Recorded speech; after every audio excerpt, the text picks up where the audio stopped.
I am Rowan Knox, 32 years old, and my life in Portland, Oregon is like the old bus I take every morning, shaky, noisy, but still running steadily. My rented apartment is in an old neighborhood, where the walls are covered in peeling paint and the wooden floors creak with every step I take. It's not spacious at all. Just enough room for a single bed, a small desk, and a kitchen corner with a few cheap utensils. My job is as a caregiver for a home care service company. Not everyone wants to take on the difficult cases, the grumpy patients, the demanding ones, or those whose health is so poor it can be disheartening. But I'm different. I am patient, gentle, always smiling when they tell their stories and careful when helping them change clothes. Perhaps because I grew up with my mother, who taught me that kindness is the only thing that costs nothing yet holds immense value. I take on many such cases because they pay a little more, enough for me to send a small amount back to my mother each month. The income from my caregiver job isn't abundant, so I have to budget carefully, buying discounted vegetables at the local market, avoiding fancy coffee, and only occasionally treating myself to an old book from the discount bookstore. But I still keep everything neat and tidy. The bed must be made smoothly, cups and dishes washed immediately after meals. That's how I keep my life from falling into chaos, though sometimes lying alone in the late night. I feel loneliness like a cold wind slipping through the window crack. My current care assignment is Charles Blackwell, a 70-year-old man, the chairman of Blackwell Aviation, an aviation conglomerate. He is a billionaire, living reclusively in a lakeside villa in Lake Oswego, not far from Portland. The first time I went there, I was overwhelmed. The villa was like a palace amid the trees, with large glass windows overlooking the sparkling lake and vast gardens covered in autumn leaves. Charles has a terminal illness, late-stage lung cancer, making movement difficult, each step as if dragging a heavy stone. His breathing is labored, sometimes requiring an oxygen tank, and his health is declining rapidly. But his mind remains sharp, his blue eyes as keen as a razor, and he can discuss anything from politics to history. Living alone in that vast villa has made Charles contemplative and cold toward most people.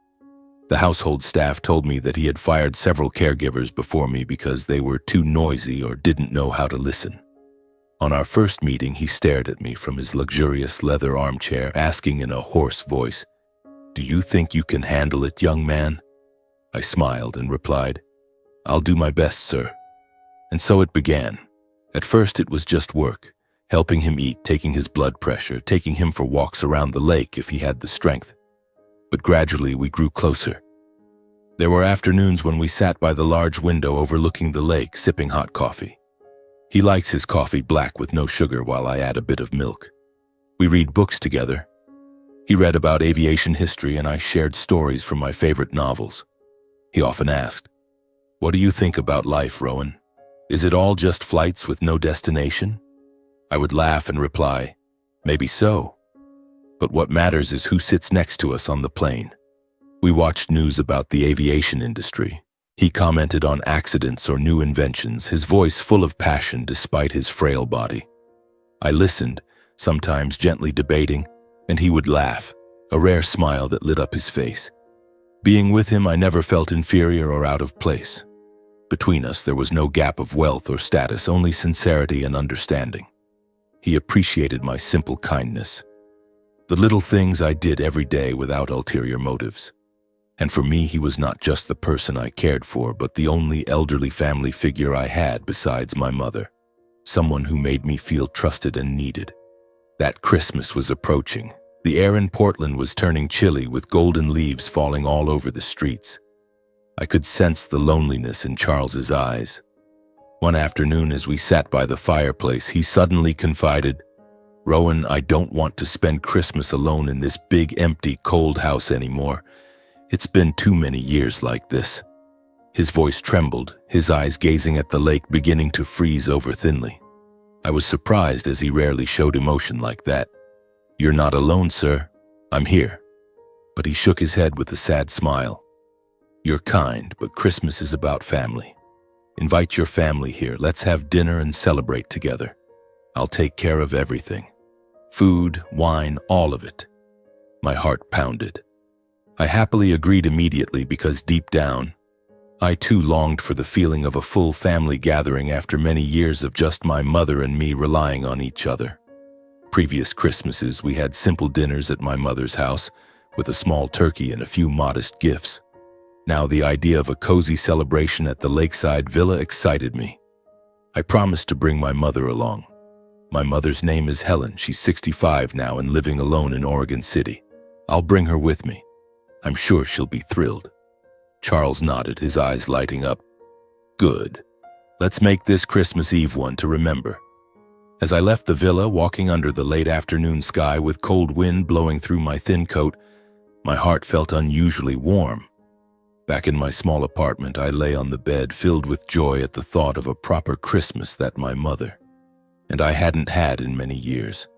I imagined my mother wearing the old wool scarf I gave her, smiling brightly at the elegant dinner table. But why did I feel a vague unease, as if something was waiting to burst forth? I shook my head, telling myself it was just imagination.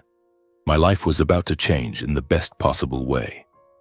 The next morning, I woke up earlier than usual, my heart still racing from Charles' invitation. The weak winter sunlight filtered through the thin curtains, shining on the old wooden floor. I brewed a cup of black coffee, sat at the small kitchen table, and picked up the phone to call my mother. The phone rang a few times, then her voice came through, warm as always. "Rowan, my son, calling so early in the morning? It must be good news, right?" I smiled, trying to keep my voice calm even though I was excited inside. "Mom, I have a special invitation for Christmas. Mr. Charles, the patient I'm caring for, has invited you and me to his villa in Lake Oswego for dinner and to celebrate the holiday together. He lives alone, and I think it will be really cozy." I told her the details, about the lakeside villa, about our afternoon teas, and about how he looked at me like family. Mom was silent for a moment, then she chuckled softly. "Oh, that sounds wonderful, son. I agree. It's been a long time since we had a warm evening like that. I'll get ready, don't worry." Her voice was cheerful, even eager, which relieved me. "You'll love it. I'll rent a car to pick you up on Christmas afternoon, okay?" She agreed, and we chatted for a few more minutes about the freezing weather in Oregon City, about her vegetable garden dormant under the snow. When I hung up, I felt like a child about to receive a gift. Everything seemed perfect. The following days passed in an excitement I had never experienced before. Every morning I took the bus to the villa earlier, and every afternoon I spent time with Charles preparing for the party. The old man seemed to grow younger by a few years. His blue eyes sparkled as we sat at the large dining table discussing the menu. "Rowan, what do you think about roasted turkey with cranberry sauce? Or should we add a warm pumpkin soup?" he asked, his voice enthusiastic, his trembling hand holding an old notebook. I suggested adding English-style pudding that my mother likes, and he laughed heartily. "Excellent. I'll tell the chef to prepare it. It's been a very long time since I celebrated Christmas with anyone by my side. In previous years, it was just me in this empty house." His words touched me. A billionaire with so much wealth, yet lonely enough to invite a caregiver like me. We hung Christmas lights around the fireplace together. He sat in his wheelchair directing while I climbed the ladder to attach the sparkling ornaments. The atmosphere in the villa changed completely. The scent of fresh pine filled the air.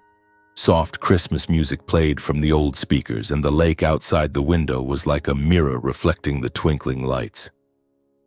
Every afternoon, while helping him take his medicine, he would often talk about Christmases past, about the family he once had but now distant. "You're lucky to have your mother, Rowan. Don't ever lose that." I nodded, thinking of my mother, and grew even more eager for the holiday to arrive. I bought a small gift for Charles, a book on aviation history that he had mentioned, wrapped in silver paper. And for my mother, I chose a pair of warm wool gloves, hoping she would use them in the bitter cold days. Those nights, lying in bed, I imagined the three of us sitting around the dinner table, laughing and sharing stories. Then Christmas afternoon arrived. The Portland sky was overcast with light snow falling. I rented the car as promised, an old but clean sedan, and drove to Oregon City. My heart beat faster as I parked in front of my mother's small house, the modest wooden home with a white fence where I grew up through the struggling years. She opened the door, dressed neatly in a simple gray wool dress, wearing the old wool scarf I had given her a few years ago. It was a bit frayed at the edges, but she always cherished it like a treasure. "Son, I'm ready, let's go," she said, trying to appear calm, but her excited smile couldn't be hidden. Her eyes sparkled and she hugged me tighter than usual. "You look beautiful, Mom," I said, helping her into the car. On the way, we talked about old memories. Christmases with just homemade cookies and a flashlight illuminating a small Christmas tree. "This Christmas will be different, Mom. Mr. Charles is very kind." She nodded, looking out the window, but I noticed she seemed a little tense, her hands clutching her purse tightly. "What's wrong, Mom? Are you okay?" I asked. She smiled. "I'm fine, son. It's been a long time since I've been to such a fancy place." We arrived at the Blackwell Villa at dusk, as twilight fell over the lake like a purple veil. The porch lights were brightly lit, shining on the thin snow covering the steps, creating an atmosphere that was both luxurious and chillingly wintry in Oregon.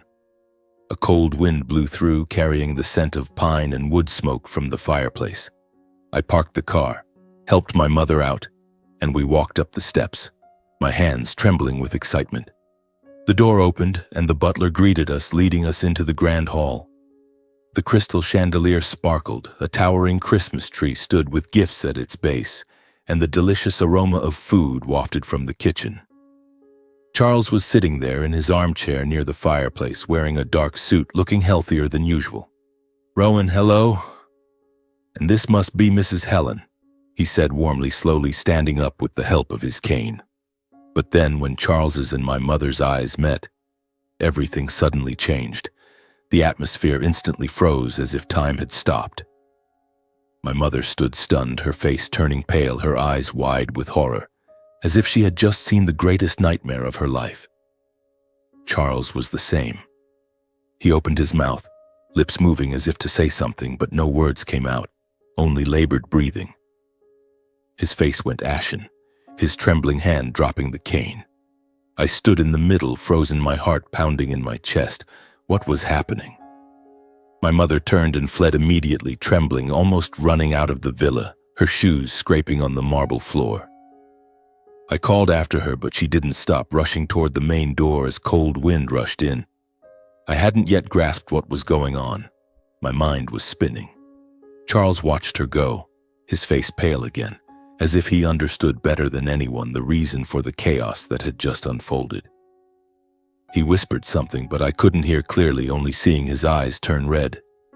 "Sir, I have to go after my mother," I stammered, excused myself, and hurriedly ran after her. Outside, the snow was falling thicker. My mother was standing by the car, arms clutched to her chest, breathing heavily. "Mom, what happened? Why did you?" I asked, my voice shaking. She got into the car without speaking, just shaking her head, her teary eyes looking through the window. On the way back, I tried to ask why she had behaved that way, but Helen remained silent, evading every question. The car drove through the dark streets of Portland, the yellowish streetlights illuminating her face, highlighting the tears rolling down her cheeks. "Mom, tell me, what did Mr. Charles do to you?" I pleaded, gripping the steering wheel tightly. Finally, she spoke, her voice barely a whisper. "Rowan, stop caring for him immediately. I promise I'll explain later. Just please trust me this once." The more I asked, the more she shook her head, only repeating that if I still cared for her, I should never return to that house.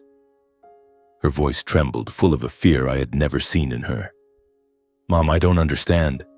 He's been so good to me. Why?" But she turned away, wiping her tears with the old wool scarf. I nodded to reassure her, parked in front of her house in Oregon City, and hugged her tightly. "I'll do as you say," I said, even though confusion was overwhelming me. Driving back to Portland alone, with cold wind whistling through the window cracks, I felt certain that between my mother and that billionaire, there existed a secret big enough to change my entire life. That Christmas night, instead of laughter, there was only silence and unanswered questions. I lay on the bed in my small apartment, staring at the dark ceiling, my heart heavy. The vague unease from the beginning had now become reality. A storm was coming, and I wasn't ready. In the days following Christmas, I felt like a lost soul. Portland remained the same, with the snow gradually melting into muddy slush on the streets and the festive atmosphere fading quickly. But inside my head, everything was in turmoil. I tossed and turned restlessly, staying awake every night, rolling back and forth on my narrow bed, trying to piece together the fragments. My mother, the strongest woman I know, why had she trembled like an autumn leaf in front of Charles? Their eyes meeting had been like sparks of electricity, full of pain and fear. I called her several times, trying to keep my voice calm. "Mom, please tell me. Who is Mr. Charles? Why did you run away when you saw him?" But she evaded every question, her voice weary over the phone. "Rowan, don't ask about that anymore. I'm fine. Focus on your work." Then she hung up, and I knew she had been locking herself indoors for days, barely stepping outside. I imagined her sitting alone in her small house in Oregon City, windows shut tight, curtains drawn as if hiding from the entire world. When I visited, she opened the door with a pale face, dark circles under her eyes, and only said a few vague words about the weather before telling me to leave early. "I'm just tired." She avoided my gaze, and that made my heart ache. I had never seen my mother so vulnerable, like a wounded bird huddled in its nest.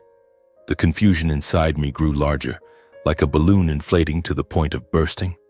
I couldn't eat, couldn't sleep, only thinking about that secret. What was it? An old grudge? A mistake from her youth? Or something worse? I knew I had to take action. I couldn't let it gnaw at me forever. Unable to bear it any longer, 3 days after Christmas, I decided to take the initiative and go to the Blackwell Villa. That morning, Portland was drizzling persistently, water pooling into puddles on the roads. I took the bus as usual, but my heart was heavy, without the excitement of previous days.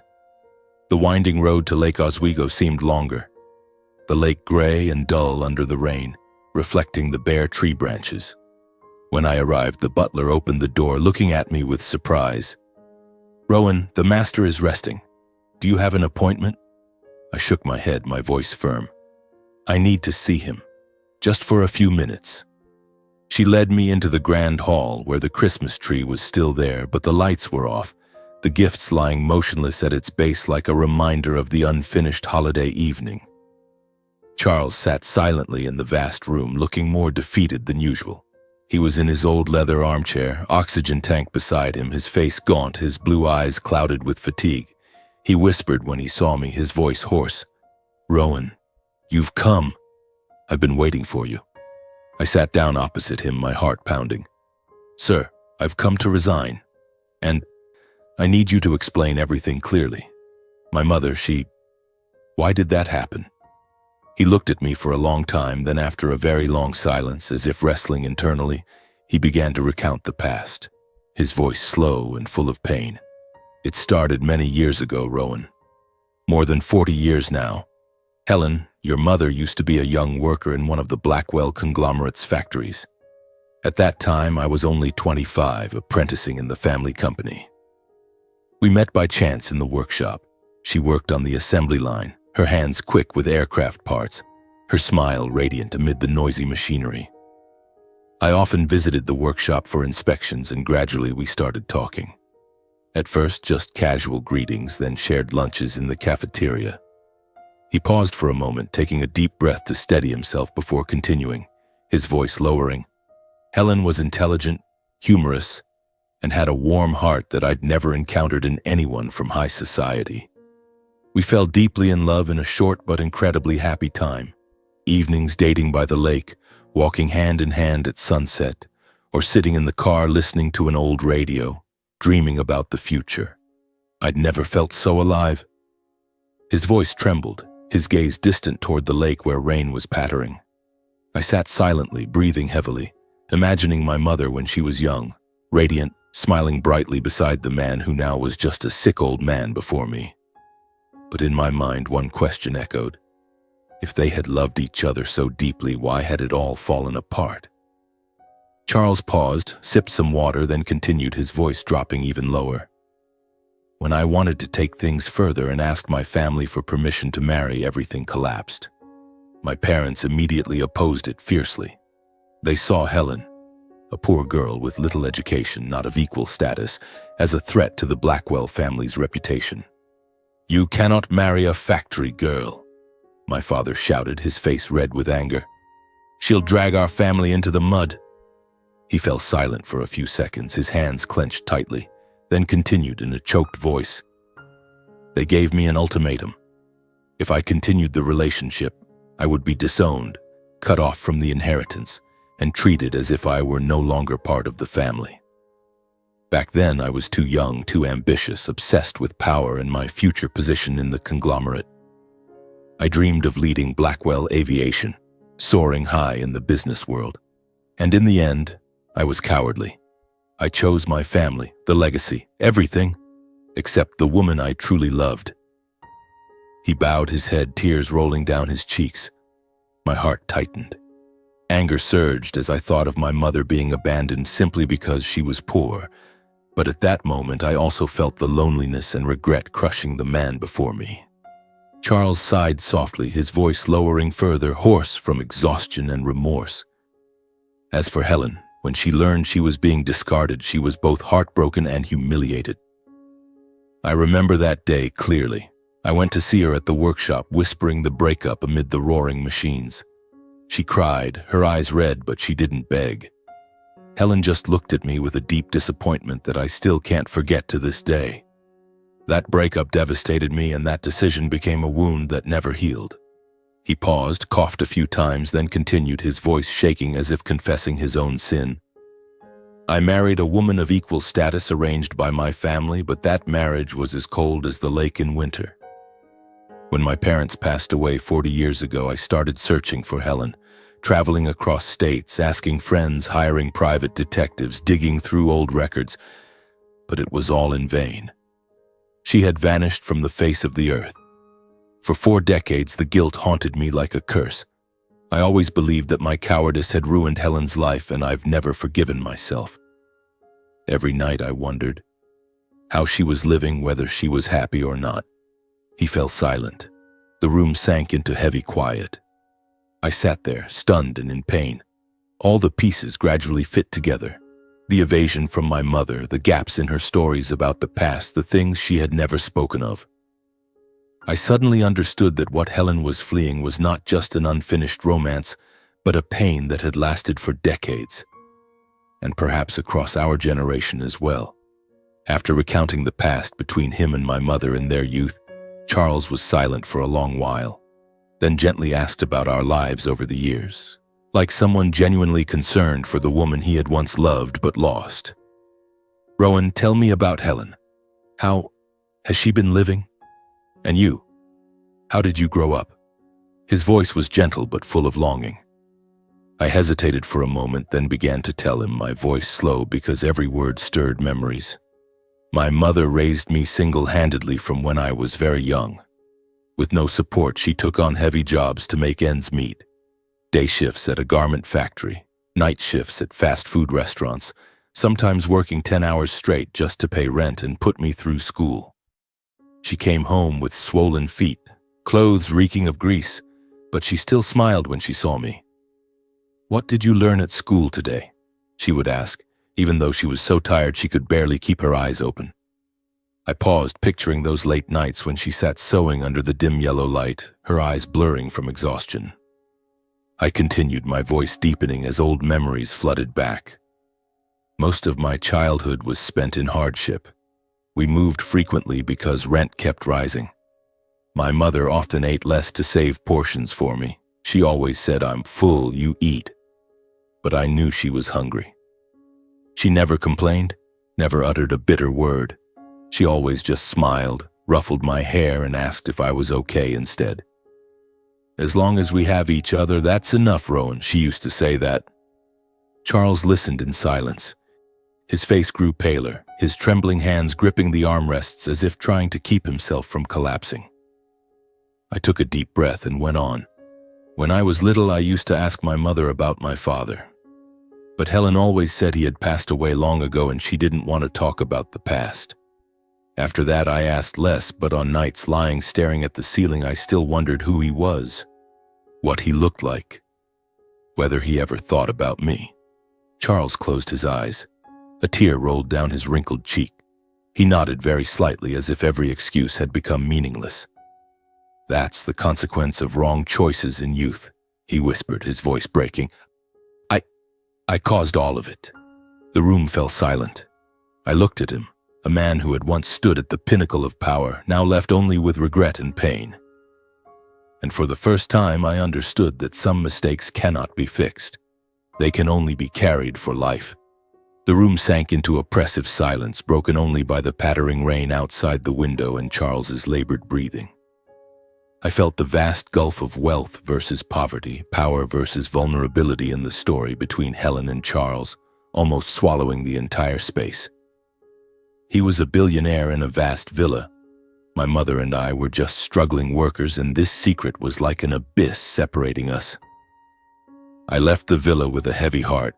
The old man's story of the past made me pity my mother even more and realize how much hidden pain she had endured that I had never known. On the bus ride back, rain lashing against the windows, I thought about my mother. How had she endured it all alone? I decided not to tell her about this meeting, but my heart was full of turmoil.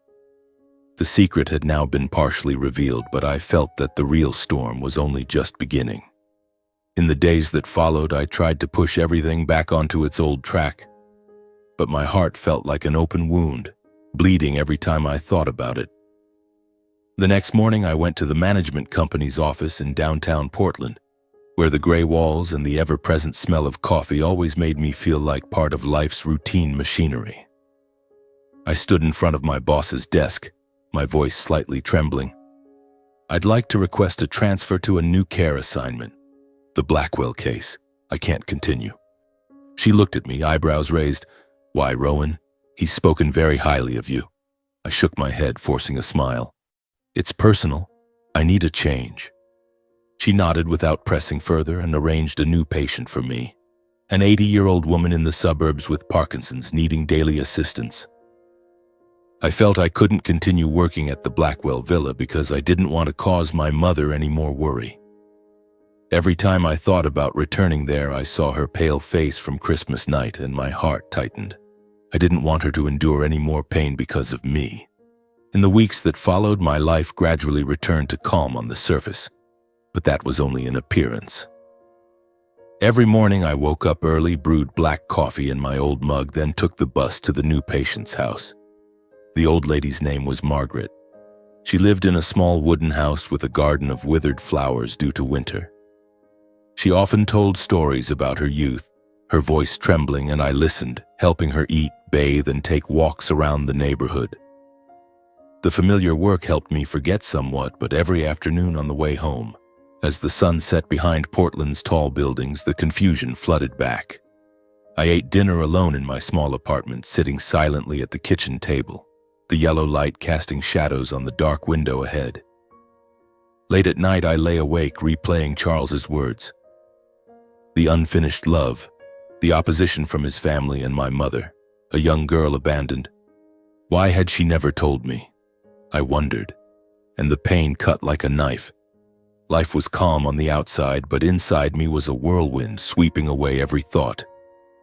Every weekend, I visited my mother in Oregon City, taking the old bus along the winding roads, cold wind whistling through the cracks. Her small house was still the same, with its white fence and vegetable garden dormant under thin snow. But each time I arrived, I found her paler and more weary. She opened the door with a forced smile, dark circles under her eyes as if she hadn't slept enough. We sat at the kitchen table drinking hot tea, talking vaguely about the weather or my work. But whenever I accidentally mentioned Charles, even briefly, like, "Today I cared for a new patient who's a bit like him," she immediately averted her gaze, her hands clutching the teacup tightly, her voice faltering. "Don't mention him anymore. I don't want to hear it." I saw her tremble as if the name itself were a knife stabbing an old wound.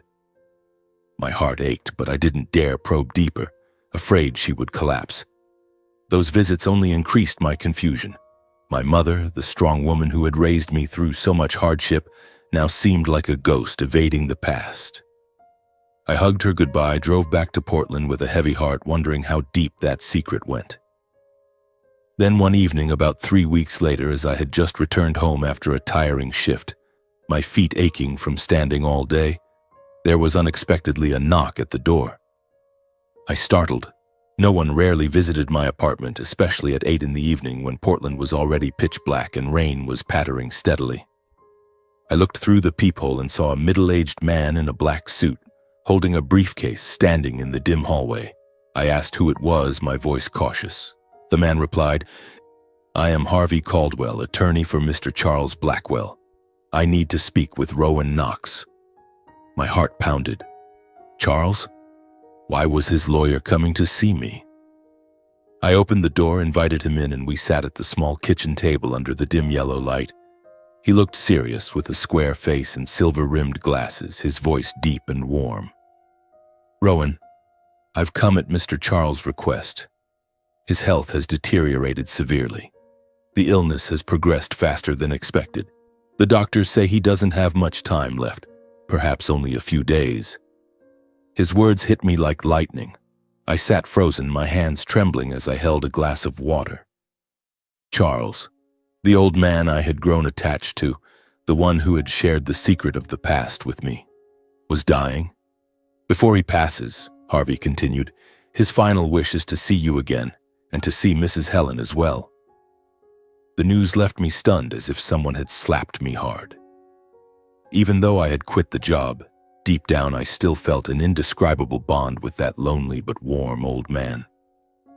The afternoon teas by the lake, the stories about life, all rushed back, making my eyes sting. But what puzzled me most was why Charles wanted to see Helen. Why her? After everything that happened on Christmas night, after the secret of their unfinished love, what more did he have to say? Harvey handed me a business card. "He's waiting for your decision. Contact me if you agree." He left, leaving me sitting alone in the silent apartment, my mind spinning. I couldn't decide on my own. I had to hear my mother's opinion before deciding whether to take her to see Charles. Even though it was late, I immediately took the bus to Oregon City, my heart full of anxiety and fear. On the way, the rain fell heavily, streetlights blurred, and I wondered, could my mother handle it? That secret was about to explode. When I arrived at my mother's house, it was nearly 10 at night. She opened the door in surprise, wearing her old wool cardigan, hair disheveled. "Rowan, what are you doing here so late? Is something wrong?" she asked, her voice worried. We sat at the kitchen table under the faint light, and I recounted Harvey's words about Charles's health, about his final wish. Helen initially turned pale, emotions surging as if the old fear had been yanked from the deep pit she had hidden it in for decades. She sat silently, hand over her mouth, eyes wide with horror, as if Christmas night was repeating itself. "No, it can't be," she whispered, her voice trembling. I held her hand. "Mom, he's leaving soon. He wants to see us. I don't know what to do." After many minutes of heavy silence, broken only by the rain tapping the window, Helen finally admitted the truth she had hidden from me my whole life. "Rowan, my son, Charles Blackwell is your biological father." Her words exploded in my head like a bomb. Everything around me blurred. My father? Charles, that lonely billionaire old man, was my father? I sat frozen, my heart racing wildly, struggling to breathe. Helen continued, her voice breaking, tears rolling down. "After Charles broke up with me, I discovered I was pregnant. The panic and humiliation were so overwhelming that I didn't dare try to contact him even once. I was afraid that if the Blackwell family found out, they might come for us, take the child, or even do something worse to protect the family's reputation. They were powerful people, son, and I was just a poor girl." She paused, wiping tears with her sleeve, and I saw her trembling like an autumn leaf. So I quietly left the city, moved constantly, took any job I could. Cleaning, washing dishes, sewing, living in hiding for nearly a year before settling in Oregon City to give birth to you. No one knew where I was. I changed contacts, addresses, avoided everyone I had ever known. I lived like a ghost just to protect you. Helen said she had told me my father was dead not because she wanted to deceive me, but because it was the only way to shield me from the shadow of the Blackwell family. I just wanted my son to grow up in peace without fear of being found, without fear of being hurt. I didn't want you dragged into that wealthy but cruel world. Hearing that, I was reeling, the world collapsing beneath my feet. My impoverished childhood, the constant moves, the meager meals, the unanswered questions about my father, all suddenly became pieces of a truth too immense. The times I saw my mother quietly crying in the kitchen, wiping tears when I suddenly walked in saying, "I'm just cutting onions, son." Now I understood. That was the pain she had buried. My heart ached with pain, pity for my mother, and a sense of betrayal, but deep down I knew she had done everything just to keep me safe. "Mom, why didn't you tell me sooner?" I asked, my voice choked, hugging her tightly. Helen confessed she had carried resentment for many years. Not because Charles abandoned her, but because he chose power over protecting her when she was most desperate. He chose his family, chose money, left me with the child in my womb. I didn't want you to grow up with the image of a father like that, cowardly and selfish, she said, her voice full of bitterness, but then it softened as she looked at me. But when I told her that Charles was dying and his final wish was to see us both, my mother's eyes gradually softened. She sat silently for a long time, gripping my hand tightly as if wrestling internally. Despite the torment and hurt in her heart, she understood that I had the right to know the truth and that Charles had the right to see the son he had never raised. "My son, you deserve to acknowledge your father even if it's late, and he perhaps needs forgiveness before he goes." After much hesitation, Helen nodded in agreement to go with me. She prepared for the meeting not just as a farewell, but as a way to face the life she had been running from. She stood up, wiped her tears, and began gathering a few simple things, her voice more resolute. "We'll go, Rowan. For you." I stood beside my mother, feeling as if the world had opened a new door, a door filled with truth, tears, and a reunion that was both terrifying and inevitable waiting ahead. My heart beat fast, excitement mixed with fear. My father, from now on I had a father, even if only in his final moments. But would that meeting bring peace or more pain? I hugged my mother. We sat together under the kitchen light, rain still falling outside the window, and I knew the real storm was about to arrive. The next morning, the Portland sky remained overcast, rain falling ceaselessly, as if the heavens were weeping on our behalf. I brewed hot tea for my mother. The two of us ate breakfast in silence. Just toasted bread and old strawberry jam. Mom wore her simple gray wool dress wrapped in the old wool scarf I had given her. Her face was calmer, but I noticed her hands trembling as she held the cup. "Are you ready, son?" she asked, her voice resolute. I nodded, but my heart was a storm. We took the bus to Lake Oswego, the winding road under the rain, the lake hazy like a shattered mirror. On the bus, Mom held my hand tightly and whispered, "No matter what happens, you are still my son. Don't let the past change that." Her words moved me, but they also heightened the tension. This meeting could heal or destroy everything. When we arrived at the Blackwell Villa on that gray, rainy afternoon, cold winds slapped our faces, carrying the scent of wet earth and fresh pine. The iron gate opened. The garden was soaked, fallen leaves scattering underfoot. The palliative care nurse quietly stepped out, a middle-aged woman with a weary face carrying her bag of supplies. She looked at us and nodded sadly. "He's waiting. There isn't much time left." Her words cut like a knife, leaving us standing before the door to the sick room where Charles lay gasping for breath. My heart pounded wildly, my hands ice cold, and I felt as if I were stepping into a nightmare. Mom took a deep breath, then pushed the door open and entered first. The once spacious room where we used to enjoy tea by the lake was now dim, curtains drawn tight, lit only by the faint glow from the bedside lamp. The smell of antiseptic mingled with the odor of age, making the air heavy. Charles lay on the hospital bed, his emaciated body under white blankets, the oxygen tank humming steadily beside him. He opened his eyes when Helen entered. Those aged eyes flashed with astonishment and pain, as if seeing a ghost from the past come to life. He tried to sit up but had no strength at all, only his trembling hand reaching toward her as if begging for a touch. Mom stood motionless at the door, clutching her purse tightly, her eyes red. I stood behind her, my heart beating like a drum, afraid to breathe loudly. That moment stretched endlessly, the rain outside the window tapping steadily as if counting down time. Charles choked out an apology, his voice breaking amid fits of coughing. "Helen, I'm sorry.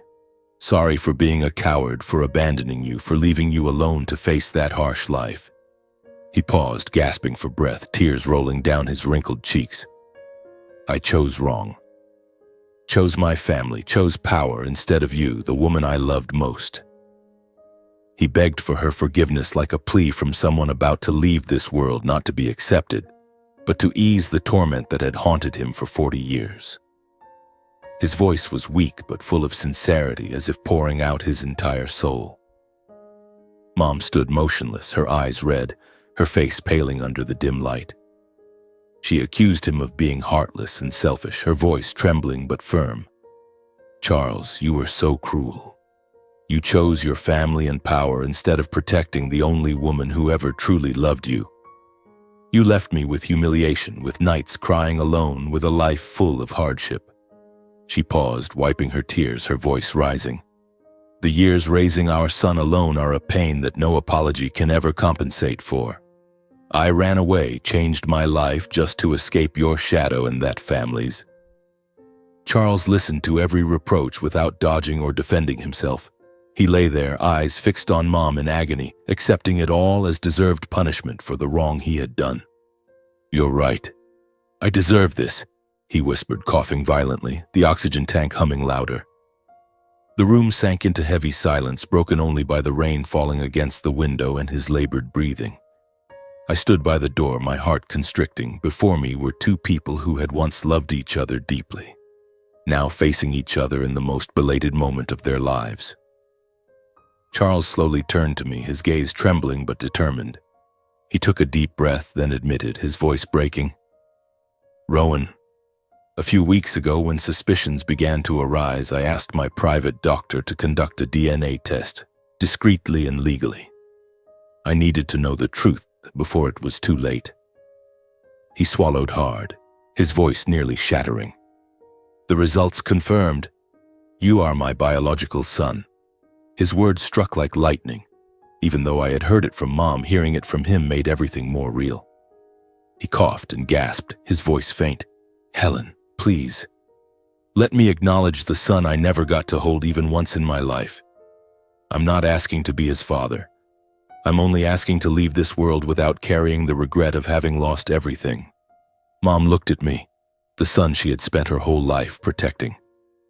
The years of fleeing, poverty, fear, all rushed back in her eyes, making her tremble. She saw in my eyes the longing to know where I belonged, the vulnerability hidden behind calm. I stood there, tears welling up, unable to speak, only looking at her pleadingly. Finally, she nodded, her voice soft. "All right. I won't forgive completely, but for my son, so that he doesn't live with the emptiness I once carried." Her words untied the knot and the room seemed to lighten a little, even though the rain still poured heavily. Then I stepped closer to Charles, my legs heavy as lead, my heart pounding. He tried to raise his hand. His aged, cold, trembling hand touched my cheek for the first time. A touch like an electric shock, warm yet painful. I took hold of that hand, his skin wrinkled, his pulse faint. In that moment, all the anger, pain, and loss inside me burst into a chaotic, profound emotion, as if I were looking into a mirror of the loneliness Charles had carried his whole life. He, my father, had lived in wealth but emptiness, and now only Mom and I were by his side. Charles tried to say something, but no sound came, only wheezing breaths. I leaned down and for the first time in my life uttered the two words I never thought I would say. "Dad." My voice broke, tears falling onto his hand. Just that one call made Charles sob. The old man choked up, gripping my hand tightly as if afraid of being pulled away from the only precious moment he had waited for half his life. He whispered the words, "My son," his eyes lighting up one last time. Mom stepped closer, standing beside us, her hand resting lightly on my shoulder. We, 3 people, sat together like an incomplete family in the room filled with the scent of death. A few minutes later, Charles's breathing slowed. He slumped in my arms beside Helen, the 2 people who should have been his family if not for one wrong decision long ago. I felt his breath weaken, his skin grow colder, and his heart stop. When Charles drew his final breath, I collapsed, hugging the cooling body of the father I had only just gained. The pain tore at my soul. Pain from losing a father, pain from meeting too late. Pain from realizing that love arriving even a moment too late becomes lifelong loss. I sobbed uncontrollably, shoulders shaking. Mom hugged me from behind, her tears falling on my hair. The room was silent, only the steady rain outside the window, like a quiet farewell to that life full of regrets. We sat together for a long time, holding each other in the vast villa that now felt even more empty.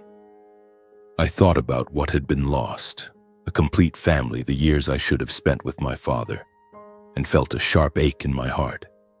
But amid that pain, there was a small sense of peace. At least he had passed not alone, carrying with him the call of Dad that he had perhaps waited for his entire life. We left the Blackwell villa under pouring rain. My mother held my hand tightly, not saying a word. On the bus ride back, rainwater streamed down the windows, reflecting our weary faces. I took my mother to my small apartment in Portland. I no longer wanted her to be alone in Oregon City. She lay on the sofa, eyes closed, but I knew she wasn't sleeping. The pain was too great for her to drift off. I brewed hot tea and sat beside her, trying to find words of comfort. "Mom, everything will be okay. My father, passed away peacefully." She nodded, but tears rolled down her cheeks. That night, I lay awake, replaying the moment he held my hand, his breath faint. My father, those 2 words still felt strange, yet strangely warm. The next morning, Harvey Caldwell called, his voice somber. "The funeral will be held on Saturday at an upscale funeral home in downtown Portland. Mr. Charles specifically designated you and Mrs. Helen on the special guest list." His words startled me. We, strangers to his world, were now invited to a place reserved for the elite. I told my mother. She was silent for a long time before nodding. "We have to go, Rowan. To bid him farewell one last time." I prepared for the funeral with a heavy heart. I bought a cheap black suit from a discount store and ironed it carefully in my cramped apartment, the smell of new fabric mixing with the familiar mustiness. Mom wore a simple black dress and her old wool scarf. Her face was pale but resolute. We took a taxi to the funeral home, a luxurious building with marble columns and lush gardens, even though light rain was still falling. Inside, the air was chilly, the scent of lilies pervasive, and the polished wooden casket sat in the center of the grand hall, covered in white flowers. The board of directors, major shareholders, and top executives of Blackwell Aviation were all present. Men in expensive suits, women in sparkling jewelry, whispering about Charles's legacy.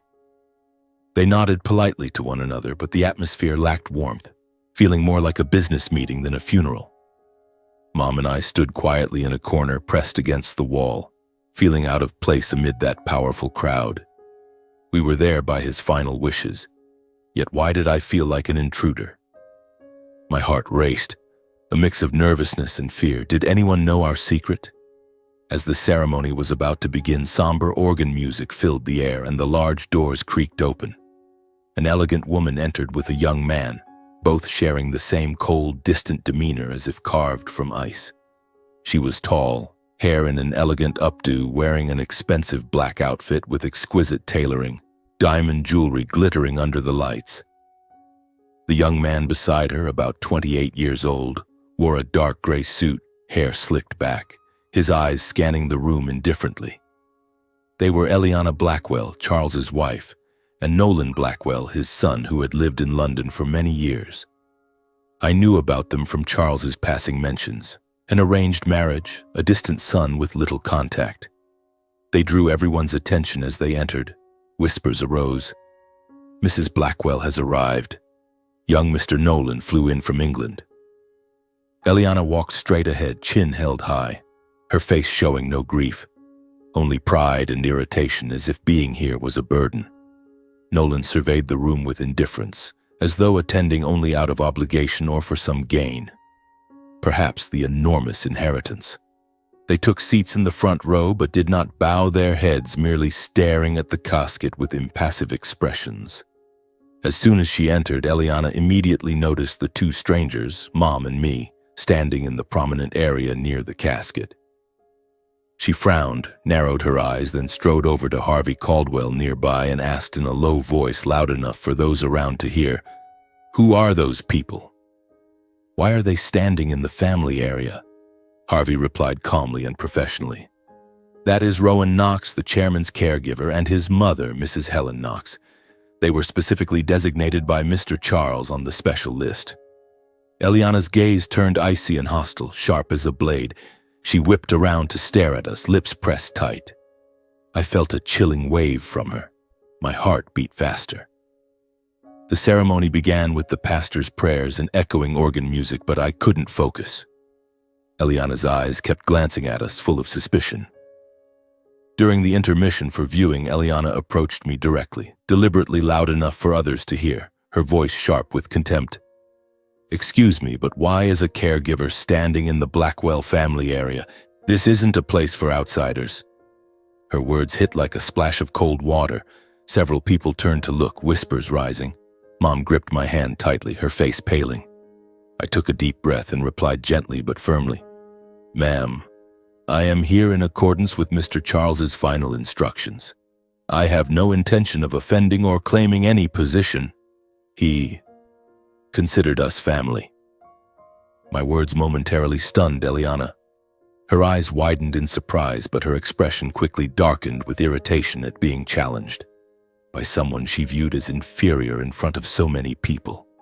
She tilted her head, lowering her voice just enough for me to hear, laced with venom. "Do you think you belong here?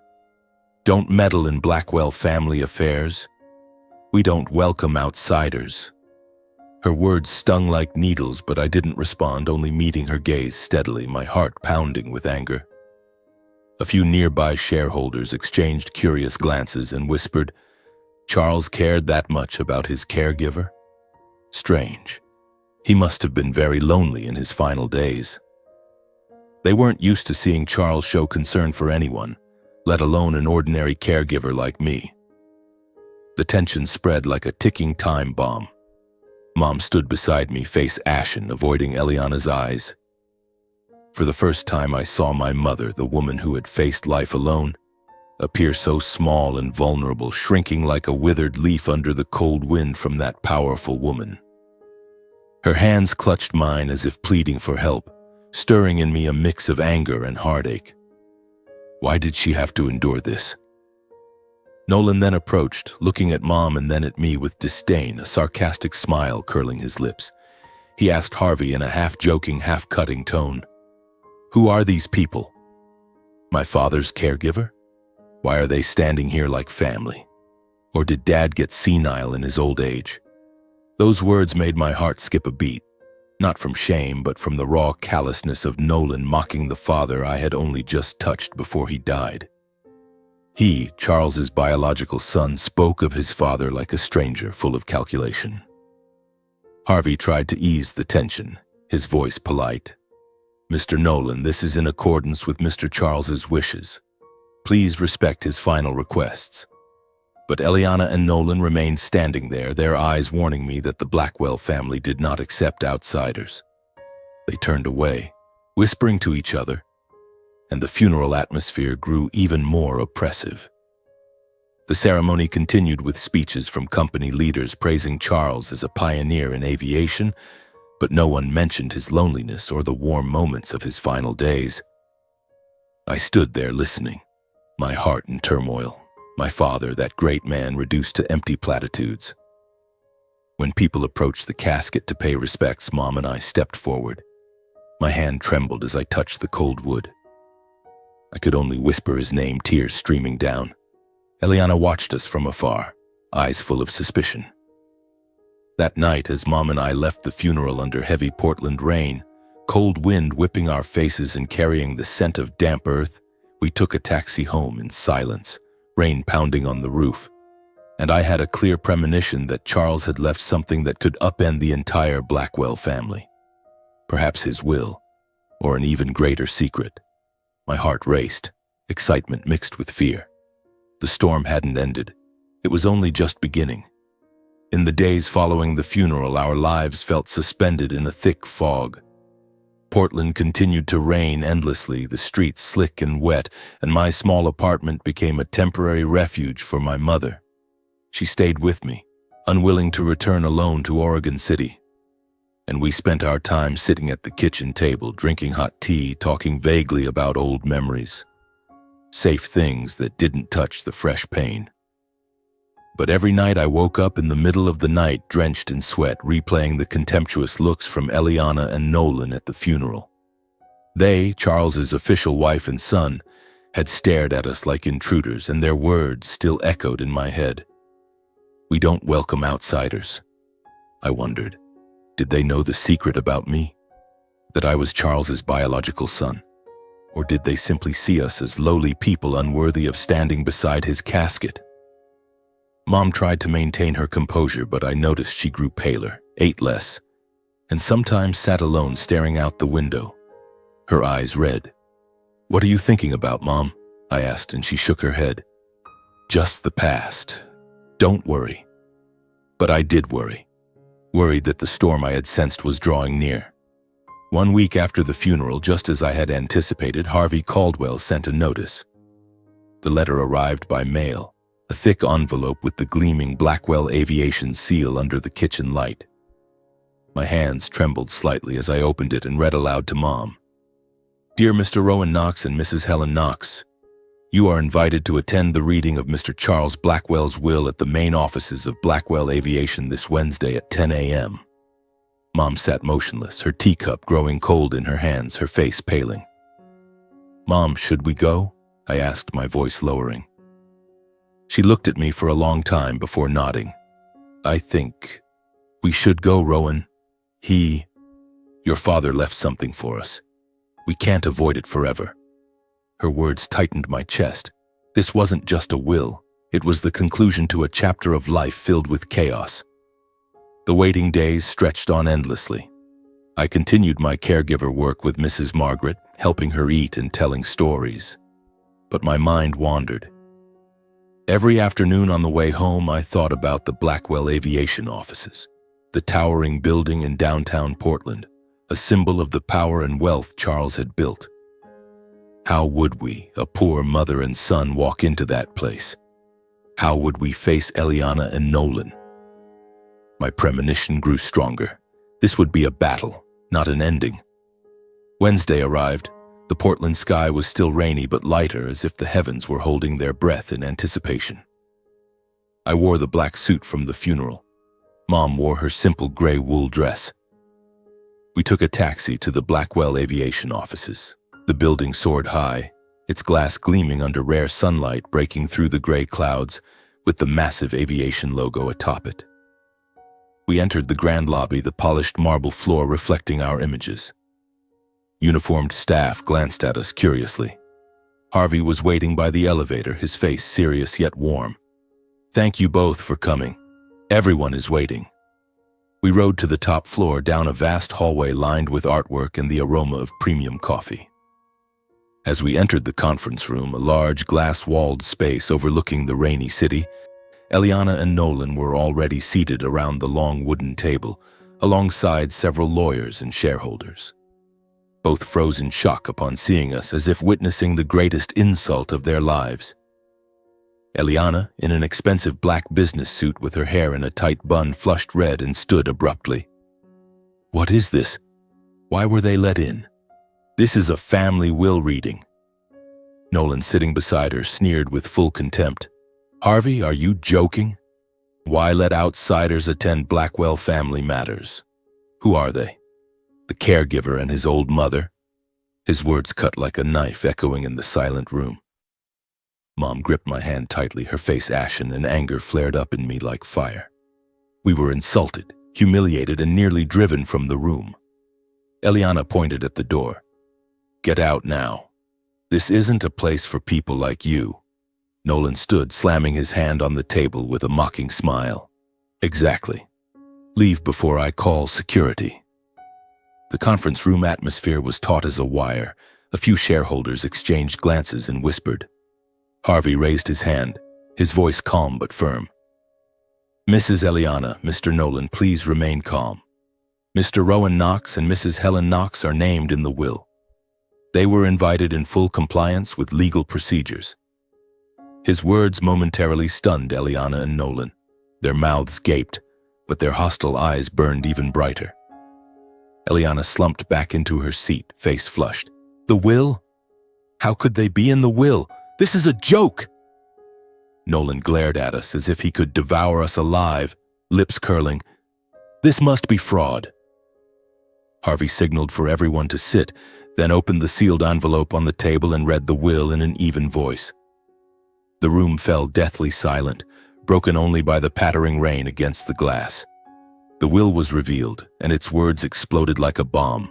The majority of Charles's personal assets, including the lakeside property in Lake Oswego with its vast villa, a large share of Blackwell aviation stock, a trust fund worth millions, and a substantial cash account, were bequeathed to my mother and me as the family to whom he owed a lifelong debt.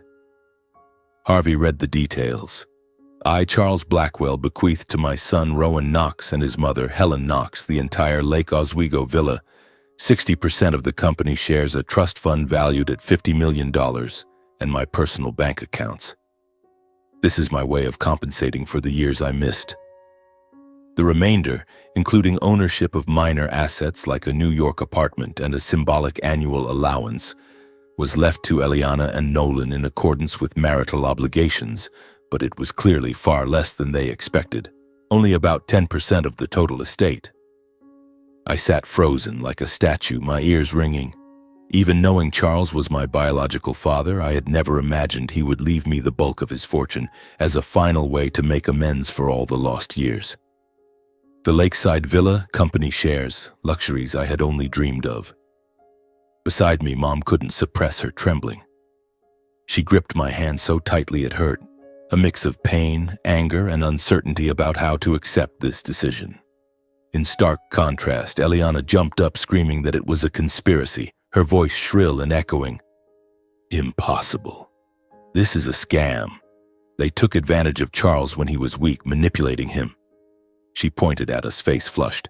"Gold diggers! They set a trap to steal the Blackwell fortune." Nolan slammed the table again, the sound booming, his face twisted in rage. "Exactly. My father wasn't of sound mind when he signed this. They must have coerced him, exploiting his loneliness to seize everything. They demanded Harvey review and invalidate the will immediately, insisting Charles lacked mental capacity when signing it." Eliana lunged at the table, snatching the documents. "I'll sue them. This is forgery." Nolan nodded, voice growling. "We'll overturn this. No way we'll let outsiders take our fortune." The conference room boiled with tension. Shareholders whispered. Lawyers scribbled frantically. But Harvey calmly affirmed everything was valid and incontestable. The will was signed in the presence of witnesses with video recording and medical confirmation of Mr. Charles's full mental capacity. The law protects this. That silenced Eliana and Nolan. They stood breathless with rage like caged beasts. Unable to do more, Eliana grabbed Nolan's arm and stormed out. But before leaving, she turned back to glare at us and coldly threatened. "This isn't over. We'll sue and you'll regret ever meddling in Blackwell family affairs." The door slammed shut, their footsteps echoing down the hall. As the office gradually emptied, leaving only Harvey and a few staff, Mom and I quietly departed. Harvey shook my hand, voice low. "Mr. Charles prepared thoroughly. Be careful with those two." We took the elevator down to the lobby and out into the misty rain. In the taxi home, Mom sat silently, hands trembling. "Rowan, what will we do with all this?" I hugged her, my heart surging with chaotic emotions, Gratitude to Charles for his final gift, pain from losing him, unease from Eliana's threats, and especially the premonition that from now on our lives would no longer be peaceful.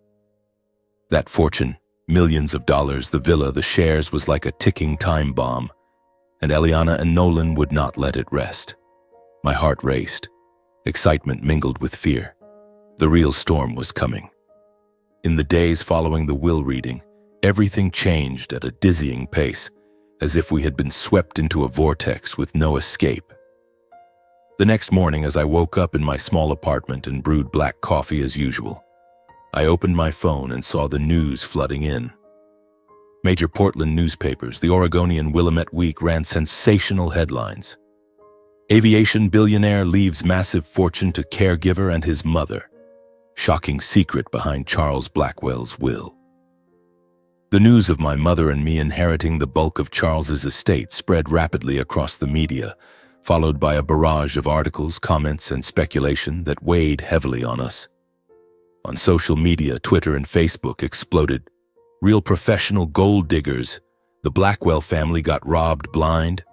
Malicious comments cut like knives, calling us opportunists, professional scammers, and even insinuating that my mother was an old mistress coming back to steal the fortune. I sat at the kitchen table, hands trembling as I scrolled through the screen, my heart tightening. We had once lived in peace. Now we were suddenly at the center of a media storm. Reporters called incessantly, knocked on the apartment door, asking insensitive questions. How do you feel about suddenly becoming rich? I turned off my phone, drew the curtains tight, but fear had already crept into every corner of the home. At first, I thought it was just rumors that would pass, but I quickly realized things were far worse. I began to feel like I was being followed, a chilling sensation, as if someone was always staring at my back. The first time, as I walked home from the bus stop after a shift, I noticed a man in a black coat loitering near the apartment, smoking a cigarette, his eyes glancing toward my window. I thought he was just a neighbor, but the next day he was there again, and this time, when I looked back, he turned his face away. My heart raced. I hurried inside and double-locked the door. Then strange cars parked out front for hours, a shiny black SUV with tinted windows idling about 50 meters from the apartment, engine running. I peered through the curtains, seeing shadowy figures inside, and unease filled me. Silent phone calls at night kept me on constant alert, the phone ringing at midnight. When I answered, I heard only heavy breathing before it hung up, leaving me unable to sleep deeply. I lay awake, listening to every sound in the hallway, wondering, who was doing this? Eliana and Nolan, or someone they hired? The pressure mounted and the threats became more concrete. I kept receiving anonymous letters, threatening messages slipped into the mailbox or under the door, plain white envelopes with no name, scrawled handwriting. Give back what isn't yours or you'll regret it. They were pushed under the door or mailed, and each time I opened one, my heart nearly stopped. Someone even threw rocks at the apartment windows, leaving me tossing and turning every night, half asleep. The first time, the sound of shattering glass rang out at 1 a.m. I jolted awake, ran to the window, and saw broken shards and a rock rolling on the floor. Mom rushed out in panic. Rowan, what's happening? I hugged her. It's okay, Mom, probably just kids messing around. But I knew it wasn't. A warning. In the nights that followed, I lay staring at the ceiling, ears pricked for any noise, my sleep fitful and filled with nightmares. Eliana mocking, Nolan smashing things, and Charles watching me sadly from afar. The peaceful life I once had, taking the bus to work, simple dinners, had turned into hell. I added extra locks, installed motion sensor lights, but the fear clung relentlessly. Then the climax came on a drizzly afternoon while I was at Mrs. Margaret's house helping her bathe. My phone rang. It was Mom, her voice trembling over the speaker. Rowan. Someone followed me from the supermarket all the way home. He's standing in front of the door, peering in like he's scouting. I'm so scared. My heart stopped. I dropped everything. Lock the door, Mom, I'll be right there. I rushed out into the street, hailed a taxi back to the apartment. Rain poured heavily. The streets blurred past, and an inexplicable dread rose within me. When the taxi stopped in front of the building, the hallway lights were on, but my apartment was pitch black. The front door was ajar. My chest tightened. I pushed the door open and froze in horror. The room had been completely ransacked. Furniture scattered across the floor, dishes shattered, books torn apart, the table shoved aside, the sofa tipped over, as if ravaged by blind rage. Mom was huddled in the corner, terrified, face ghostly pale, hands clutching her chest. "Mom, are you hurt?" I ran to her, hugged her, checking for injuries. She sobbed uncontrollably. "They broke in, smashed everything. I was so scared, Rowan." I immediately called the police. They arrived, took notes, fingerprints, photos, and left with a promise to investigate thoroughly. But I knew without concrete evidence the case would fade into oblivion. A few days later, as Mom and I were preparing dinner in the apartment, I stir-frying vegetables, her making salad, the front door was suddenly pounded relentlessly, the bangs echoing like thunder. I startled, the knife falling to the floor.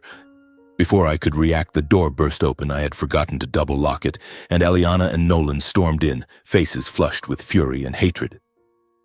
Eliana in an elegant black outfit, hair disheveled, eyes blazing. "You think you can steal my fortune that easily?" Nolan, tall and menacing, charged into the room, sweeping items off the table, dishes crashing, food spilling everywhere. Mom backed against the wall in terror, hands covering her face, voice stammering incoherently. Eliana shouted threats, pointing in my face. "You and your mother will pay if you don't return the Blackwell family fortune. It's mine and Nolan's, not yours, you filthy paupers. We're the legal family on paper. You have no claim at all, understand?" Nolan stepped close, nearly in Mom's face, voice dripping with contempt. "You cheap woman! Did you seduce my father to give birth to this bastard?" Then he whipped around to me, eyes full of venom. "And you filthy bastard, you think you're worthy of standing alongside the Blackwell family?" Those words stabbed straight into my chest. Mom reeled, legs buckling. I caught her just in time. I pulled her behind me, shielding her, my voice shaking with rage. "Shut your mouth. You have no right to insult my mother." Nolan laughed scornfully, stepping closer. "What are you going to do about it? Call the police or play the victim again?" I clenched my teeth, growling, "Get out of my home. Right now. Don't make me lose control." But Nolan shoved my shoulder hard, staggering me back, then swung his arm to smash a chair against the wall. The crash echoed, wood fragments flying across the floor. Mom cried out, clinging to my shirt from behind. "Rowan, be careful. Stay away, son." I turned to face Nolan, my eyes no longer fearful, only cold and resolute. "If you stay one more second, I'll call the police. And this time, I won't stay silent." The commotion quickly drew neighbors. Doors in nearby apartments flew open. People poured into the hallway. An elderly woman across the hall raised her phone to record, voice trembling but firm. "Call the police. Record everything." Another was already dialing, shouting into the crowd. "Hello, 911. There's a disturbance breaking into an apartment on this floor." Eliana froze as she realized everyone's eyes were on her. Her face paled. She grabbed Nolan's arm, yanking him back. "Enough, Nolan. We're leaving." Nolan tried to resist, but Eliana dragged him toward the door. Before exiting, she turned back, eyes burning with hatred, voice ice cold. "If you two don't relinquish that fortune, I swear I won't let it go." The door slammed shut. Their hurried footsteps faded, leaving a heavy hallway and a devastated apartment behind. But deep in my eyes, something else flashed. I could no longer run. The battle had begun, and I had to stand up to protect my mother at any cost. I called the police, reported the incident, but knew they would deny it. From now on, I would record everything, install cameras, and prepare to confront them. The fortune wasn't the goal. My mother was everything. The storm had arrived, and I was ready to face it. In the hours immediately following the break-in at the apartment, I moved like a robot, acting on instinct. The police arrived quickly, their patrol car lights flashing in the dim hallway. 2 young officers took our statements under the shattered kitchen light. They barged in, Smashed everything and threatened us, I recounted, my voice steady but my hands still trembling. Mom sat beside me, face ashen, repeating the details of Nolan's insults. Cheap woman, filthy bastard, her voice breaking, tears streaming down. The officers photographed the devastation. Broken chair fragments, spilled food, handprints on the walls. We'll investigate, they said, but I caught their looks. This involved the powerful Blackwell family. It wouldn't be straightforward. They left, leaving us to clean up in the dead of night. I swept the floor, wiped the table, temporarily patched the broken window while Mom huddled on the sofa, hugging a pillow. "Rowan, we should give it up," she whispered. I knelt before her. "No, Mom, we haven't done anything wrong. It was Dad's wish. The will is real and I'll prove it." But inside I was filled with worry. Eliana and Nolan wouldn't stop at threats. I began preparing. The next morning I bought security cameras from a local electronics store and installed them around the apartment. One outside the door, one in the kitchen connected to my phone. I downloaded a recording app, keeping it always ready in my pocket. My caregiver work with Mrs. Margaret continued, but every bus ride I scanned my surroundings, checking for followers. Mom stayed home, afraid to go out alone, and we lived like prisoners in our own small space. Those days dragged on, tension building like a string about to snap. I called Harvey. "They're threatening us. The break-in, anonymous letters, everything." He sighed over the phone. "I know. They've filed a lawsuit. The inheritance dispute trial will happen soon. Stay calm and document everything. I'll protect the will." His words were like a small flame in the darkness, but I knew the fight would be fierce. Just days after the incident, the media exploded with a barrage of articles as if someone had poured fuel on the fire. Early one morning, I opened my phone and saw sensational headlines on news sites.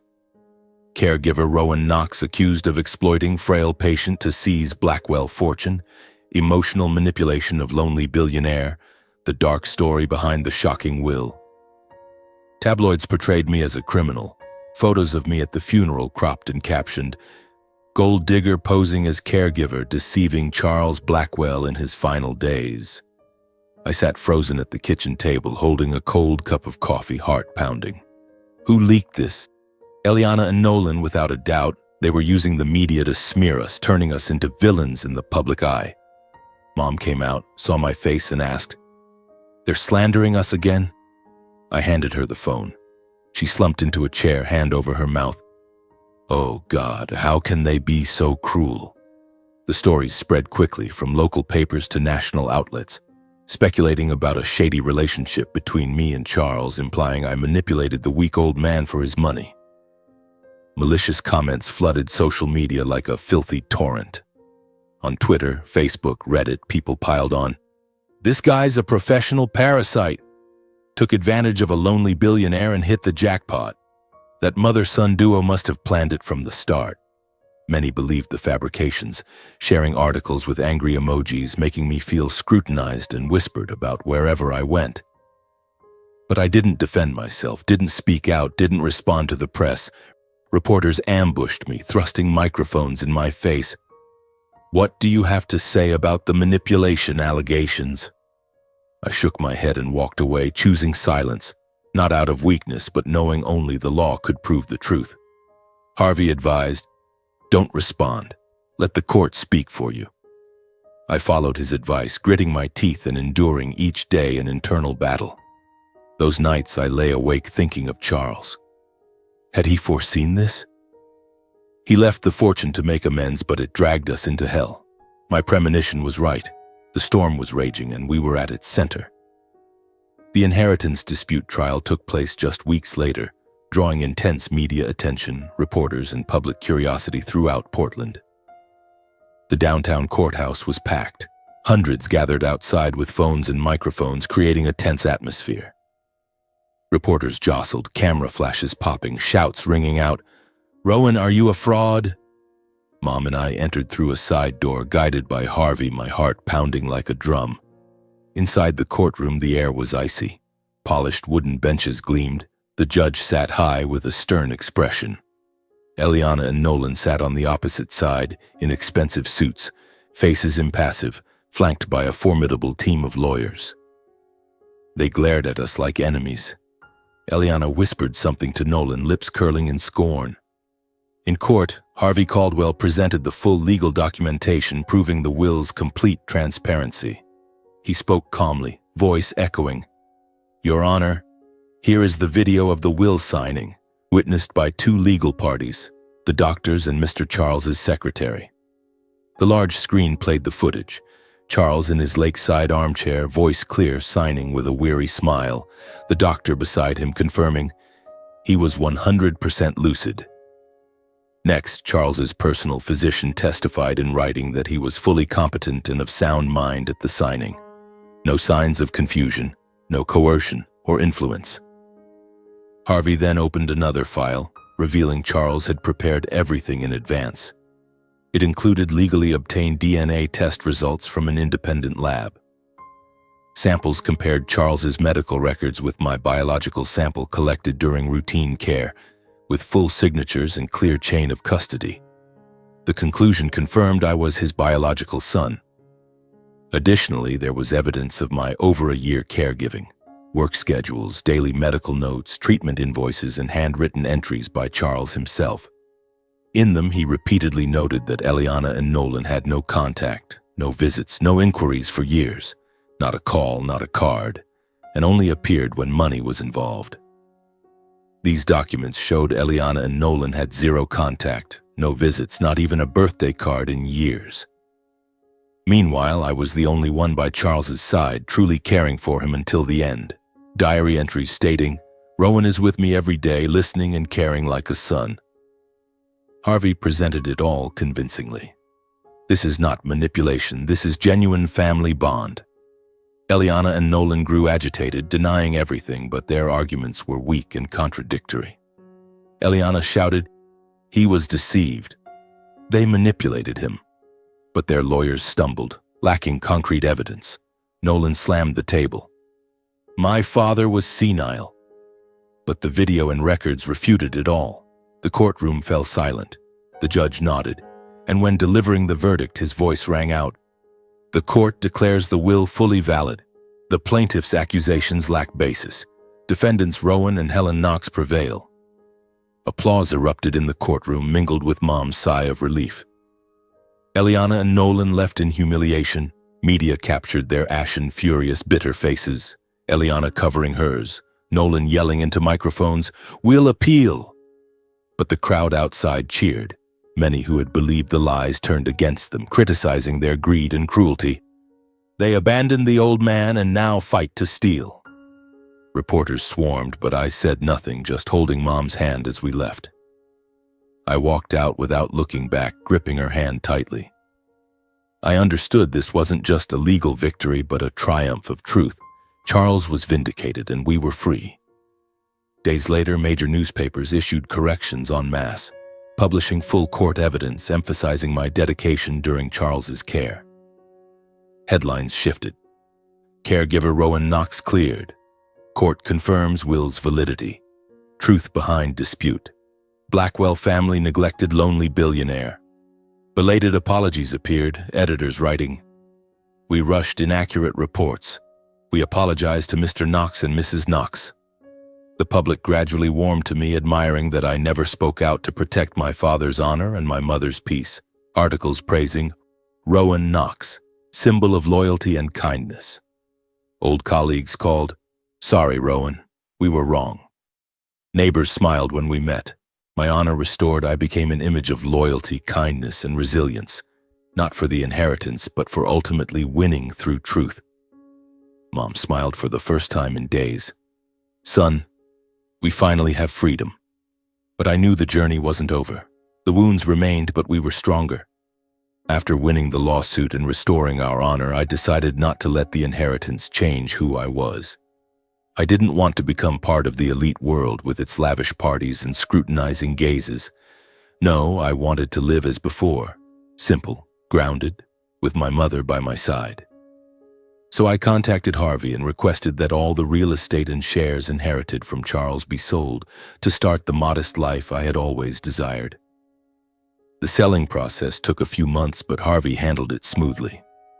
The lakeside villa where I once sat sipping tea with Charles gazing at the sparkling water was sold to a young family, and I never returned there, fearing the memories would flood back. The Blackwell Aviation shares were transferred to the board of directors with the condition that the humanitarian spirit Charles had built be preserved. The proceeds, a staggering sum I had never dreamed of, were managed carefully by me. I used a portion to buy a small house in a quiet neighborhood on the outskirts of Portland, where the trees are lush and the air is fresh. It was a 2-story wooden house with a small backyard garden, a covered porch for rain, and a cozy living room with an old fireplace. Not luxurious like the villa, but enough for the two of us. Separate bedrooms, a spacious kitchen for cooking, and a reading nook by the window. I brought my mother to live with me to care for her and make up for the years she had endured fear and hardship alone. "Mom, this is our home," I said as she stepped inside. Her eyes sparkled. "Son, I never thought we'd have a beautiful house like this." She hugged me, and for the first time after all the turmoil, we truly laughed, laughter echoing in the new house, dispelling the shadows of the past. From the remaining assets, I opened a small family-style restaurant, a warm, welcoming place where I personally cooked the dishes my mother had made for me throughout my childhood. The idea came to me during sleepless nights after the trial. Why not share the warmth we had once lacked? The restaurant was on a peaceful street near our home, simply named Knox's Kitchen. I rented a small space with simple wooden flooring and old but spotlessly clean tables and chairs. On the walls hung a few family photos, not to show off, but to remind me why the place existed. Mom helped me create the menu, all familiar home-cooked dishes, vegetable soup using her secret recipe, toasted bread with butter, simply seasoned roasted chicken, creamy mashed potatoes, and the pudding she used to make every winter back when we were struggling, but always tried to prepare a decent meal for each other. I cooked myself, standing behind the counter in a white apron, smiling as I greeted customers. "Welcome. Would you like to try my mom's soup today?" The restaurant quickly attracted locals for its authenticity and heartwarming feel. Tired workers after shifts, single mothers with young children, even some lonely elderly folks. They came not just for the delicious food, but for the family atmosphere, soft music, the aroma of baking, and the stories I shared about our hard times. "This place feels like home. It's so warm," a regular said, and I smiled. That's exactly what I intended. The revenue wasn't huge, but enough to live on, and every evening when closing up, I felt at peace. This was the life I chose, not one forced upon me. I didn't keep all the money for myself. From the remaining assets, I established a fund called Helen's Hope to support poor workers, single mothers, and those struggling in difficult circumstances, as a way to give back to life and continue the compassionate legacy Charles had left. We held the first event in Portland, inviting local single mothers to share their stories. And Mom stood up to tell about the years raising me alone. "My hope is that no one else has to go through that." The news spread, people supported it, and the fund quickly received community donations. Every time I signed a check to help a single mother, I thought of Charles. He had been lonely, but now his legacy helped hundreds. While our lives gradually stabilized, Eliana and Nolan, the ones who had once threatened us, faded from the picture. After being shunned by the community and exposed by the media, they left the US for London in shame and bitterness. Newspapers reported. Blackwell family suffers humiliating defeat, accused of greed and abandoning lonely billionaire. They lost their reputation in high society, shareholders turned away, friends distanced themselves, and their names became an example of greed and cruelty. Eliana, once so proud, now avoided cameras. Nolan, the callous young man, was fired from his job in London due to the scandal. I didn't gloat. I only felt pity. They had chosen that path and now bore the consequences. No more threats, no more stalking. We breathed a sigh of relief. But I didn't forget. The scars from their insults remained, reminding me to stay strong. From then on, my life with my mother became more peaceful than ever. Simple breakfasts with toast and coffee. Mom reading old books by the window while I prepared for the restaurant. Afternoons tending the backyard flowers, Mom teaching me to grow vegetables like back in Oregon City, us laughing about our poor memories. Evenings, we sat on the porch watching stars twinkle through the trees, talking about the future instead of the painful past. "What do you think about traveling?" Mom asked, eyes bright. I smiled. "Anywhere, as long as you're with me. But I think no matter where, just being together like this is enough. No more fear, no more running, only peace, like the gift Charles had left." One early autumn morning, when golden leaves began to fall, I took Mom to visit Charles's grave. The cemetery was on the outskirts of Portland, quiet with tall oak trees, a cool breeze blowing through. We walked the gravel path, holding a bouquet of white flowers, the kind he liked. His grave was simple, the stone marker engraved Charles Blackwell with the inscription, "One who soared high but found peace at the journey's end." Helen stood before it for a long time, no longer resentful, only quiet regret for an unfinished love. She knelt, placed the flowers, and whispered, "Charles, I've forgiven you. Thank you for Rowan." Tears rolled down her cheeks, but not from pain, from release. I stood beside her, gazing at the stone, feeling heavy yet serene. He was gone, but the truth he left helped us enter a new chapter. He didn't just leave money, he gave us the chance to live true to ourselves. Looking back on everything, from the unfinished Christmas night, the past secret, the final meeting, the tense funeral, the fierce trial, to the dark threats, I understand that no one can choose where they are born, but we always have the right to choose how we live. No matter how low the starting point or how trampled we are, kindness and perseverance can carry a person through the greatest injustices. I was once poor, once humiliated, once lived in fear.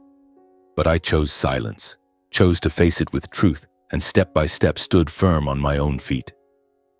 After all the loss and upheaval, I realized that true strength lies not in money or power, but in those who stay by your side when the world turns away. My mother raised me with quiet sacrifice. Long night shifts, meals she gave up portions of, nights crying alone after I slept. That is the most precious asset of my life, incomparable to anything. She was my support through the hard years, and now it was my turn to be hers. As the journey closes, I want to tell anyone feeling lost, don't let hatred guide your life. Keep your heart pure, stand firm for what's right, and protect those you love with everything you have. The rest, time will answer. I once hated Eliana and Nolan, but now only pity them. Hatred only exhausts us. Mom and I left the cemetery in silence, holding hands as if to affirm that after everything, we still had family. And that is the most precious thing.